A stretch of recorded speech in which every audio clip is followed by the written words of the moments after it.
ಹಾಸನ ಮಾತ್ರ ಬಿಜೆಪಿ ಪಾಲಿಗೆ ಕಗ್ಗಂಟಾಗಿ ಉಳಿದಿಲ್ಲ. ಬದಲಾಗಿ ಬರೋಬ್ಬರಿ 14 ಕ್ಷೇತ್ರಗಳಲ್ಲಿ ಬಂಡಾಯದ ಬಿಸಿ ಸತತವಾಗಿ ಬಿಜೆಪಿಯನ್ನ ತಟ್ಟಲೇ ಇದೆ. ಟಾರ್ಗೆಟ್ 370 400 ಪಾರ್ ಅಂತ ಹೇಳಿ ರಾಷ್ಟ್ರೀಯ ಮಟ್ಟದ ನಾಯಕರೇನೋ ಹೋದ ಬಂದ ಕಡೆಯಲ್ಲೆಲ್ಲ ಘೋಷಣೆಯನ್ನ ಕೂಗ್ತಿದ್ದಾರೆ. ಆದರೆ ದಕ್ಷಿಣ ಭಾರತದಲ್ಲಿ ಬಿಜೆಪಿಗೆ ಭದ್ರವಾದ ನೆಲೆ ಅಂತ ಕರೆಸ್ಕೊಳ್ತಾ ಇದ್ದದ್ದೇನೆ ಕರ್ನಾಟಕ. ಕಳೆದ ಬಾರಿ ಅದಕ್ಕೆ ರಿಫ್ಲೆಕ್ಷನ್ ಅನ್ನೋ ರೀತಿಯಲ್ಲಿ ಅತಿ ಹೆಚ್ಚು ಬಿಜೆಪಿಯ ಸಂಸದರೇ ಇಲ್ಲಿಂದ ಆಯ್ಕೆಯಾದರು. ಆದರೆ ಈ ಬಾರಿ ಅಷ್ಟು ಸುಲಭ ಇದೆಯಾ ತಮ್ಮ ಟಾರ್ಗೆಟ್ 25+ ಅನ್ನೋದನ್ನ ರಾಜ್ಯದ ಬಿಜೆಪಿ ನಾಯಕರೇ ಮತ್ತೆ ಪ್ರಶ್ನೆ ಮಾಡಿಕೊಳ್ಳೋ ರೀತಿಯಲ್ಲಿದೆ ಬಂಡಾಯ. ಯಾಕಂದರೆ ಶಿವಮೊಗ್ಗದಲ್ಲಿ KS ಈಶ್ವರಪ್ಪ ಬಂಡಾಯವೆದ್ದು ಪಕ್ಷೇತರರಾಗಿ ಸ್ಪರ್ಧೆ ಮಾಡುವ ಪಣ ತೊಟ್ಟಿದ್ದಾರೆ. ದೇವರೇ ಬಂದು ಕೆಳಗಿಳಿದು ಸ್ಪರ್ಧೆ ಮಾಡಬೇಡ, ಹಿಂದೆ ತೆಗೋ ಸ್ಪರ್ಧೆಯಿಂದ ಅಂತ ಹೇಳಿ ನಿರ್ಧಾರವನ್ನ ಅಂತಂದ್ರೂ ಕೂಡ ನಾನು ಅದಕ್ಕೆ ಬಗ್ಗೋದಿಲ್ಲ ಅಂತ ಹೇಳ್ತಿದ್ದಾರೆ ಈಶ್ವರಪ್ಪ. ಅದರಲ್ಲೂ ಮೊದಲ ಹಂತದಲ್ಲಿ ಚುನಾವಣೆ ಎದುರಿಸ್ತಾ ಇರುವ 14 ಕ್ಷೇತ್ರಗಳಲ್ಲಿ ಅನೇಕ ನಾಯಕರು ಬಂಡೆದ್ದಿದ್ದಾರೆ. ಒಳ ಹೊಡೆತದ ಸಾಧ್ಯತೆ ದಟ್ಟವಾಗಿದೆ. ಹೀಗಾಗಿನೇ ಅಮಿತ್ ಶಾ ಅವರು 14 ಕ್ಷೇತ್ರ ಗೆಲ್ಲೋಕೆ ಒಂದು ಸೀಕ್ರೆಟ್ ಟೀಮ್ ಅನ್ನ ನಿಯೋಜನೆ ಮಾಡಿದ್ದಾರೆ ಅನ್ನೋ ಸುದ್ದಿ ಇದೆ. ಆ ಟೀಮ್ ಯಾರೆಲ್ಲ ಒಳಗೇಟನ್ನ ಕೊಡಬಲ್ಲರು, ಹಾಗೆ ಹೊಂದಾಣಿಕೆ ಮಾಡಿಕೊಂಡು ಬಿಜೆಪಿ ಅಥವಾ NDA ಕ್ಯಾಂಡಿಡೇಟ್ ಸೋಲೋ ರೀತಿಯಲ್ಲಿ ಮಾಡಬಹುದು, ಇದೆಲ್ಲವನ್ನ ಕೂಡ ಪರಿಶೀಲನೆ ನಡೆಸಬೇಕಂತೆ. ಪರಿಶೀಲನೆ ನಡೆಸಿ ತಮಗೆ ಸಿಗುವ ವರದಿಯನ್ನ ಚುನಾವಣಾ ಉಸ್ತುವಾರಿ ರಾಧಾ ಮೋಹನ್ ದಾಸ್ ಅವರಿಗೆ ನೀಡಬೇಕು ಅನ್ನೋ ಇನ್ಸ್ಟ್ರಕ್ಷನ್ ಇದೆ. ಅವರು ಅದನ್ನು ಅಮಿತ್ ಶಾ ಅವರಿಗೆ ತಲುಪಿಸ್ತಾರೆ. ಅದಾದ ನಂತರದಲ್ಲಿ ಆ ಒಳ ಏಟಿನ ಹೊಡೆತಕ್ಕೆ ಮುಲಾಮು ಯಾವ ರೀತಿಯಾಗಿ ಏರಿಬೇಕು ಅನ್ನೋದನ್ನ ಚಿಂತನೆಯನ್ನ ಮಾಡ್ತಾರೆ ರಾಷ್ಟ್ರೀಯ ಮಟ್ಟದ ನಾಯಕರು ಅನ್ನೋ ರೀತಿಯ ಚರ್ಚೆ ಸದ್ಯಕ್ಕೆ ಬಿಜೆಪಿ ಪಾಳೆಯದಲ್ಲಿ ಕೇಳೋಕೆ ಸಿಗ್ತಾ ಇದೆ. ಹಾಗಾದ್ರೆ ಯಾವೆಲ್ಲ ಕ್ಷೇತ್ರದಲ್ಲಿ ಬಂಡಾಯದ ಅಥವಾ ಒಳ ಏಟಿನ ರಾಜಕಾರಣದ ಆತಂಕ ಇದೆ ಬಿಜೆಪಿಗೆ ಕ್ವಿಕ್ ಆಗಿ ಗಮನಿಸ್ತಾ ಹೋಗೋಣ. ಮೊಟ್ಟ ಮೊದಲನೇದಾಗಿ ಉಡುಪಿ ಚಿಕ್ಕಮಗಳೂರು. ಶೋಭಾ ಕರಂದ್ಲಾಜೆ ಅವರು ಹಾಲಿ ಸಂಸದರಿದ್ರು, ಅವರಿಗೆ ಗೋಬ್ಯಾಕ್ ಅನ್ನೋ ರೀತಿಯ ಅಭಿಯಾನಗಳೇ ನಡೆದು ಹೋಯಿತು. ಹಾಗಾಗಿ ಅವರನ್ನ ಬೆಂಗಳೂರು ಉತ್ತರ ಲೋಕಸಭಾ ಕ್ಷೇತ್ರಕ್ಕೆ ರವಾನೆ ಮಾಡಿದ್ರು. ಆದರೆ ಅಲ್ಲಿ ಟಿಕೆಟ್ ಸಿಗಬಹುದು ಅನ್ನೋ ನಿರೀಕ್ಷೆಯಲ್ಲಿದ್ದ CT ರವಿ ಅವರಿಗೆ ಟಿಕೆಟ್ ಕೈ ತಪ್ಪಿತು. ಹಾಗಾಗಿ CT ರವಿ ಅವರ ಸೈಲೆಂಟ್ ಆಗಿರುವಂತಹ ಚಟುವಟಿಕೆಗಳು ಯಾವ ರೀತಿಯಾಗಿ ಮುಂದಿನ ದಿನಗಳಲ್ಲಿ ಮತದಾರರ ಮೇಲೆ, ಕಾರ್ಯಕರ್ತರ ಮೇಲೆ ಸಂದೇಶ ರವಾನೆ ಮಾಡಿ ಪರಿಣಾಮವನ್ನು ಬೀರುತ್ತೋ ಅನ್ನೋ ಆತಂಕ ಕ್ಷೇತ್ರ ವ್ಯಾಪ್ತಿಯಲ್ಲಿ ಇದ್ದೇ ಇದೆ.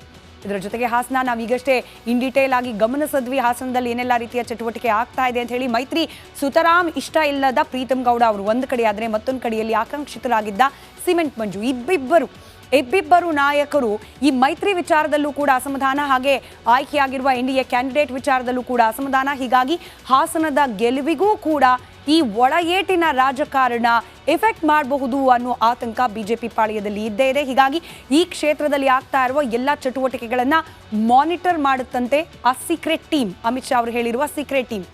ಮತ್ತೊಂದು ಕಡೆ ದಕ್ಷಿಣ ಕನ್ನಡ ಹಾಲಿ ಸಂಸದರು ನಳಿನ್ ಕುಮಾರ್ ಕಟೀಲ್ ಅವರಿದ್ರು. ಬಿಜೆಪಿಯ ರಾಜ್ಯಾಧ್ಯಕ್ಷರಾಗಿಯೂ ಕೂಡ ಸೇವೆಯನ್ನು ಸಲ್ಲಿಸಿದವರು. ಆದರೆ ಅವರಿಗೆ ಬಾರಿ ಟಿಕೆಟ್ ಕೈ ತಪ್ಪಿದೆ. ಹೀಗಾಗಿ ನಳಿನ್ ಕುಮಾರ್ ಕಟೀಲ್ ಅವರ ಮೌನ ಎಲ್ಲೂ ಹೆಚ್ಚಿಗೆ ಕಾಣಿಸ್ಕೊಳ್ತಾ ಇಲ್ಲ, ಮಾತನಾಡ್ತಾ ಇಲ್ಲ, ನಾಯಕರಿಗೆ ಸಂಪರ್ಕಕ್ಕೆ ಸಿಗ್ತಿಲ್ಲ ಅನ್ನೋ ಆರೋಪ ಬೇರೆ. ಏನು ಮಾಡ್ತಾರೆ ಸೈಲೆಂಟ್ ಆಗಿದ್ಕೊಂಡು ನಳಿನ್ ಕುಮಾರ್ ಕಟೀಲ್ ಅವರು, ಹಾಗೆ ಅವರ ಬೆಂಬಲಿಗರು ಅನ್ನೋ ಗೊಂದಲ ಇದ್ದೇ ಇದೆ. ಹೀಗಾಗಿ ದಕ್ಷಿಣ ಕನ್ನಡ ಕೂಡ ಇದೀಗ ಸೀಕ್ರೆಟ್ ಟೀಮ್ನ ಟಾರ್ಗೆಟ್ ಆಗಿದೆ. ಅಲ್ಲಿ ನಡೆಯುವ ಚಟುವಟಿಕೆಗಳ ಬಗ್ಗೆ ನೇರವಾಗಿ ಅಮಿತ್ ಶಾ ಅವರಿಗೆ ರಿಪೋರ್ಟ್ ಕೈ ಸೇರಬೇಕು ಅನ್ನೋ ತಾಕೀತನ್ನ ಕೂಡ ಮಾಡಲಾಗಿದೆ. ಚಿತ್ರದುರ್ಗ ಮೀಸಲು ಕ್ಷೇತ್ರ, ಅಲ್ಲಿ ಗೋವಿಂದ ಕಾರಜೋಳ ಅವರಿಗೆ ಟಿಕೆಟ್ ಅನ್ನ ನೀಡಲಾಗಿದೆ. ಒಂದು ಕಡೆ ಹೊರಗಿನವರನ್ನ ಒಳಗೆ ಕರ್ಕೊಂಡ್ಬಂದು ಬಲವಂತವಾಗಿ ಚುನಾವಣೆಗೆ ನಿಲ್ಲಿಸಿದ್ದೀರಿ ಅನ್ನೋ ಅಸಮಾಧಾನ. ಎಂ ಚಂದ್ರಪ್ಪ ಅವರು ಅವರ ಪುತ್ರ ರಘುಚಂದನ್ಗೆ ಟಿಕೆಟ್ ಸಿಗಲಿ ಅನ್ನೋ ಬಹಳ ನಿರೀಕ್ಷೆಯಲ್ಲಿದ್ರು, ಆದರೆ ಸಿಗಲಿಲ್ಲ. ಹೀಗಾಗಿ ಅವರು ಕೂಡ ಕಾಂಗ್ರೆಸ್ ಅಭ್ಯರ್ಥಿ ಗೆಲ್ಲಲಿಕ್ಕೆ ಪರೋಕ್ಷವಾಗಿ ಸಹಕಾರ ಮಾಡ್ತಾರಾ ಅನ್ನೋ ಆತಂಕ ಬಿಜೆಪಿ ಪಾಳ್ಯದಲ್ಲಿ ಇದ್ದೇ ಇದೆ. ಇನ್ನು ದೊಡ್ಡ ತಲೆಬಿಸಿ ಅಂದರೆ ತುಮಕೂರು ಕ್ಷೇತ್ರ. ತುಮಕೂರಿನಲ್ಲಿ ಇವತ್ತಂತೂ ಮಾಧುಸ್ವಾಮಿ ಅವರ ಮನೆಗೆ ಕಾಂಗ್ರೆಸ್ನ ಕ್ಯಾಂಡಿಡೇಟ್ ಮುದ್ದಹನುಮೇಗೌಡರೇ ಹೋಗ್ಬಿಟ್ರು. ಹೂಗುಚ್ಚ ಕೊಟ್ಟಿದ್ದೇನು, ಹ್ಯಾಂಡ್ ಶೇಕ್ ಮಾಡಿದ್ದೇನು, ನಗ್ನಕ್ನ ಮಾತನಾಡಿದ್ದೇನು. ಇದೇ ಮಾಧುಸ್ವಾಮಿ ಅವರ ಮನೆಗೆ ವಿ ಸೋಮಣ್ಣ ಅವರು ಬಿಜೆಪಿ ಕ್ಯಾಂಡಿಡೇಟ್ ಹೋಗ್ತೀನಿ ಅಂತಂದ್ರೆ ಮನೆಗೆ ಬರಲೇ ಕೂಡ್ದು ಅಂತ ಹೇಳಿಬಿಟ್ರು ಮಾಧುಸ್ವಾಮಿ ಅವರು. ಆದರೆ ಕಾಂಗ್ರೆಸ್ ಕ್ಯಾಂಡಿಡೇಟ್ ಹೋಗಿದ್ದಾರೆ, ಅವರನ್ನು ಸ್ವಾಗತ ಮಾಡಿದ್ದಾರೆ, ಕೈ ಶೇಕ್ ಮಾಡಿ ಮಾತನಾಡಿದ್ದಾರೆ. ಇದೆಲ್ಲವನ್ನ ಗಮನಿಸ್ತಾ ಇದ್ರೆ ತುಮಕೂರಿನಲ್ಲಿ ವಿ ಸೋಮಣ್ಣ ಅವರ ಸೋಲಿಗೆ ಕೆಲಸ ಮಾಡ್ತಾರಾ ಮಾಧುಸ್ವಾಮಿ ಅವರು, ಅವರ ಬೆಂಬಲಿಗರು ಅನ್ನೋ ಆತಂಕ ಇದ್ದೇ ಇದೆ. ಮತ್ತೊಂದು ಕಡೆಯಲ್ಲಿ ಮಂಡ್ಯ ಸುಮಲತಾ ಅವರು ಬಹಿರಂಗವಾಗಿ ಹೇಳಿಕೆ ಕೊಟ್ಟರು, ಬಿಜೆಪಿಯನ್ನು ಸೇರ್ಪಡೆಗೊಂಡ್ರು. ಕುಮಾರಸ್ವಾಮಿ ಅವರ ಗೆಲುವಿಗೆ ನಾನು ಸಹಕಾರ ನೀಡ್ತೇನೆ ಅಂತ ಹೇಳಿದ್ರು. ಆದರೆ ಸುಮಲತಾ ಅವರ ಬೆಂಬಲಿಗರು ಇನ್ಫ್ಯಾಕ್ಟ್ ಅಂಬರೀಷ್ ಅವರ ಅಭಿಮಾನಿಗಳು ಹಾಗೆ ಅಲ್ಲಿರುವ ಕೆಲ ರೈತ ಸಂಘಟನೆಗಳು ಏನು ಮೊನ್ನೆ ಸುಮಲತಾ ಅವರ ಬೆಂಗಳೂರಿನ ನಿವಾಸದ ಬಳಿಯಲ್ಲಿ ಸೇರಿದ್ರು ಜನ, ಅವರೆಲ್ಲರೂ ಕೂಡ ಒತ್ತಾಯ ಮಾಡ್ತಾ ಇದ್ದಿದ್ದು ನಮ್ಮನ್ನು ಅನಾಥರನ್ನಾಗಿ ಮಾಡಿ ನಡು ರಸ್ತೆಯಲ್ಲಿ ಕೈಬಿಟ್ಟು ಹೋಗಬೇಡಿ, ನಿಮ್ಮ ಗೆಲುವಿಗಾಗಿ ಕಳೆದ ಬಾರಿಯ ಚುನಾವಣೆ ಸಂದರ್ಭದಲ್ಲಿ ನಾವು ಜೀವಕ್ಕೆ ಆತಂಕ ಇದ್ರೂ ಕೂಡ ನಿಮ್ಮ ಪರವಾಗಿ ಕ್ಯಾಂಪೇನ್ ಅನ್ನ ಮಾಡಿದ್ದೀವಿ, ಇದನ್ನ ಮರಿಬೇಡಿ ಅಂತ ಹೇಳಿದ್ರು. ಆದರೆ ಸುಮಲತಾ ಅವರು ಬಿಜೆಪಿ ಸೇರ್ಪಡೆಗೊಂಡ್ರು, ಕುಮಾರಸ್ವಾಮಿ ಅವರ ಗೆಲುವಿಗೆ ಸಹಕರಿಸ್ತೀನಿ ಅಂತ ಹೇಳಿದ್ರು. ಆದರೆ ಬೆಂಬಲಿಗರು ಏನ್ ಮಾಡ್ತಾರೆ ಅನ್ನೋ ಪ್ರಶ್ನೆ ಈಗಲೂ ಕೂಡ ಮುಂದುವರೆದಿದೆ. ಮತ್ತೊಂದು ಕಡೆಯಲ್ಲಿ ಮೈಸೂರು ಪ್ರತಾಪ್ ಸಿಂಹ ಅವರೇನೋ ಭರ್ಜರಿಯಾಗಿ ಕ್ಯಾಂಪೇನ್ ಅಲ್ಲಿ ಭಾಗವಹಿಸ್ತಾ ಇದ್ದಾರೆ, ಯದುವೀರ್ ಅವರ ಪರವಾಗಿ ಮತ ನೀಡಿ ಅಂತ ಕೇಳ್ತಿದ್ದಾರೆ. ಆದರೆ ಒಳಗೊಳಗೆ ಅಸಮಾಧಾನ ಇಲ್ವಾ ಪ್ರತಾಪ್ ಸಿಂಹ ಅವರಿಗೆ? ಪ್ರಶ್ನೆ ಮುಂದುವರೆದಿದೆ. ಹೀಗಾಗಿ ಪ್ರತಾಪ್ ಸಿಂಹ ಅವರ ನಡೆ ಯಾವ ರೀತಿಯಾಗಿರುತ್ತೆ, ಒಳಗೊಳಗೆ ಏನಾದರೂ ಲೆಕ್ಕಾಚಾರಗಳು ನಡೀತಾ ಇದೆಯಾ, ಈ ರೀತಿಯ ಪ್ರಶ್ನೆ ಬಿಜೆಪಿ ಪಾಳ್ಯದಲ್ಲಿ ಇದ್ದೇ ಇದೆ. ಹೀಗಾಗಿ ಮೈಸೂರಿನ ಮೇಲೂ ಕೂಡ ಆ ಸೀಕ್ರೆಟ್ ಟೀಮ್ ಕಣ್ಣಿಡುವ ಸಾಧ್ಯತೆ ದಟ್ಟವಾಗಿದೆ. ಮತ್ತೊಂದು ಕಡೆ ಚಾಮರಾಜನಗರ ಅನಾರೋಗ್ಯದ ಕಾರಣ ನಾನು ನಿಲ್ಲೋದಿಲ್ಲ ಅಂತ ಹೇಳಿ ಶ್ರೀನಿವಾಸ್ ಪ್ರಸಾದ್ ಅವರು ಹಾಲಿ ಸಂಸದರು ಹೇಳಿಬಿಟ್ರು. ಅಳಿಯನಿಗೆ ಟಿಕೆಟ್ ನೀಡಿ ಅನ್ನೋ ನಿರೀಕ್ಷೆಯಲ್ಲಿದ್ದರು ಶ್ರೀನಿವಾಸ್ ಪ್ರಸಾದ್ ಅವರು. ಆದರೆ ಟಿಕೆಟ್ ಕೈ ತಪ್ಪಿತು. ಹೀಗಾಗಿ ಶ್ರೀನಿವಾಸ್ ಪ್ರಸಾದ್ ಅವರ ನಡೆಯನ್ನು ಅವರ ಅಳಿಯಂದ್ರು ಸಾಲಾಗಿ ಕಾಂಗ್ರೆಸ್ಗೆ ಸೇರ್ಪಡೆ ಆಗಿದ್ದಾರೆ. ಹೀಗಾಗಿ ಶ್ರೀನಿವಾಸ್ ಪ್ರಸಾದ್ ಅವರು ಅವರ ಬೆಂಬಲಿಗರು ಪರೋಕ್ಷವಾಗಿ ಕಾಂಗ್ರೆಸ್ನ ಅಭ್ಯರ್ಥಿಯ ಗೆಲುವಿಗೆ ಸಹಕಾರವನ್ನು ನೀಡ್ತಾರಾ ಅನ್ನೋ ಆತಂಕ ಬಿಜೆಪಿ ಪಾಳ್ಯದಲ್ಲಿ ಮುಂದುವರೆದಿದೆ. ಮತ್ತೊಂದು ಕಡೆ ಬೆಂಗಳೂರು ಗ್ರಾಮಾಂತರ ಡಾಕ್ಟರ್ ಸಿ ಎನ್ ಮಂಜುನಾಥ್ ಅವರನ್ನೇನೋ ಕ್ಯಾಂಡಿಡೇಟ್ ಆಗಿ ಕಣಕ್ಕಿಳಿಸಿದ್ದಾರೆ. ಆದರೆ ನಮ್ಮಲ್ಲೇ ಅನೇಕರಿದ್ರು, ನಮ್ಮಲ್ಲಿ ಕಾರ್ಯಕರ್ತರಿಗೆ ಅವಕಾಶವನ್ನು ಕೊಡಬಹುದಾಗಿತ್ತು, ಅವಕಾಶ ವಂಚಿತರಾದ್ವಲ್ಲ ನಾವು ಅನ್ನೋ ಒಂದು ಅಸಮಾಧಾನ ಸ್ಥಳೀಯ ಮಟ್ಟದ ಬಿಜೆಪಿ ಜೊತೆಗೆ JDS ನಾಯಕರಲ್ಲೂ ಕೂಡ ಇದ್ದಿರಬಹುದು ಅನ್ನೋ ಸೂಚನೆ ಬಿಜೆಪಿಯ ಹೈಕಮಾಂಡ್ಗೆ ತಲುಪಿದೆ. ಹೀಗಾಗಿ ಬೆಂಗಳೂರು ಗ್ರಾಮಾಂತರದಲ್ಲೂ ಕೂಡ ಅದರಲ್ಲೂ ಹೇಳಿ ಕೇಳಿ DK ಸುರೇಶ್ ಅವರ ವಿರುದ್ಧವಾಗಿ NDA ಕ್ಯಾಂಡಿಡೇಟ್ ಸ್ಪರ್ಧೆಯನ್ನ ಮಾಡ್ತಿರೋದು, ಅಲ್ಲೂ ಕೂಡ ಟಫ್ ಫೈಟ್ ಇದ್ದೇ ಇದೆ. ಇದರ ನಡುವೆ ಒಳಗೆ ಇರುವವರು, ಪಕ್ಷದ ಒಳಗೆ ಇರುವ ನಾಯಕರ ನಡೆ ಕೂಡ ಒಂದಷ್ಟು ಗೊಂದಲಕ್ಕೆ ಕಾರಣವಾಗ್ತಾ ಇದೆ. ಹೀಗಾಗಿ ಈ ಕ್ಷೇತ್ರದ ಮೇಲೂ ಕೂಡ ಸೀಕ್ರೆಟ್ ಟೀಮ್ ಕಣ್ಣನ್ನ ಇಟ್ಟಿರುತ್ತೆ.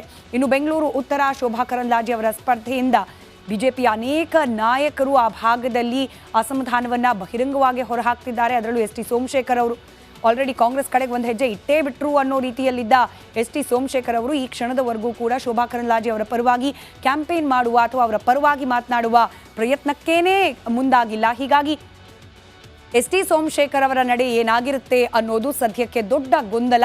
ಹಾಗಾಗಿ ಈ ಕ್ಷೇತ್ರದ ಮೇಲೂ ಕೂಡ ಯಾವ ರೀತಿಯ ಚಟುವಟಿಕೆಗಳು ಸೋಮಶೇಖರ್ ಹಾಗೆ ಅವರ ಬೆಂಬಲಿಗರ ಕಡೆಯಿಂದ ಆಗ್ತಾ ಇದೆ ಅನ್ನೋದನ್ನ ಮಾನಿಟರ್ ಮಾಡುವ ಜವಾಬ್ದಾರಿಯನ್ನ ಟೀಮ್ಗೆ ವಹಿಸಲಾಗಿದೆ. ಮತ್ತೊಂದು ಕಡೆ ಬೆಂಗಳೂರು ಸೆಂಟ್ರಲ್ ಹಾಲಿ ಸಂಸದರು PC ಮೋಹನ್ ಆದರೆ ಸ್ಥಳೀಯ ಮಟ್ಟದಲ್ಲಿ ಒಂದಷ್ಟು ಬದಲಾವಣೆ ಬೇಕು, ಈ ಕ್ಷೇತ್ರದಲ್ಲೂ ಕೂಡ ಹೊಸ ಅಭ್ಯರ್ಥಿಯನ್ನ ಇಳಿಸಬಹುದು ಅನ್ನೋ ನಿರೀಕ್ಷೆಯಲ್ಲಿದ್ದ ನಾಯಕರು ನಿರಾಸೆಗೊಂಡಿದ್ದಾರೆ. ಹೀಗಾಗಿ ಸ್ಥಳೀಯ ನಾಯಕರ ನಡೆ ಏನಾಗಿರುತ್ತೆ ಅನ್ನೋದು ಸದ್ಯಕ್ಕಿರುವ ಗೊಂದಲ. ಮತ್ತೊಂದು ಕಡೆ ಬೆಂಗಳೂರು ದಕ್ಷಿಣ ತೇಜಸ್ವಿ ಸೂರ್ಯ ಅವರು ಹಾಲಿ ಸಂಸದರು, ಮತ್ತೊಂದು ಬಾರಿ ಅವರಿಗೆ ಟಿಕೆಟ್ ಕೊಡೋದಿಲ್ಲ ಅನ್ನೋ ಚರ್ಚೆ ನಡೀತಿದ್ದಾಗ ಆಸೆಗಣ್ಣಿನಿಂದ ಕಾಯ್ತಾ ಇದ್ರು ಸತೀಶ್ ರೆಡ್ಡಿ ಅವರು. ಅವರ ಸೈಲೆನ್ಸ್ ಈಗ ಬೆಂಗಳೂರು ದಕ್ಷಿಣದಲ್ಲಿ ತಮ್ಮದೇ ಪಕ್ಷದಲ್ಲೇನಾದರೂ ವಿರುದ್ಧವಾದ ದಿಕ್ಕಿಗೆ ಚಟುವಟಿಕೆಗಳಾಗತ್ತಾ ಅನ್ನೋ ಗೊಂದಲ ಈ ಕ್ಷೇತ್ರದಲ್ಲೂ ಕೂಡ ಇದ್ದೇ ಇದೆ. ಚಿಕ್ಕಬಳ್ಳಾಪುರ SR ವಿಶ್ವನಾಥ್ ಅವರ ನಡೆ, ಹಾಲಿ ಈಗ ಟಿಕೆಟ್ ಪಡೆದಿರತಕ್ಕಂಥ ಡಾಕ್ಟರ್ K ಸುಧಾಕರ್ ಅವರ ವಿರುದ್ಧವಾಗಿ ವರ್ಕ್ ಆಗ್ಬಿಡುತ್ತಾ ವಿಶ್ವನಾಥ್ ಅವರ ಈ ಒಂದು ನಡೆ ಅನ್ನೋದು ಸದ್ಯಕ್ಕಿರುವ ಗೊಂದಲ.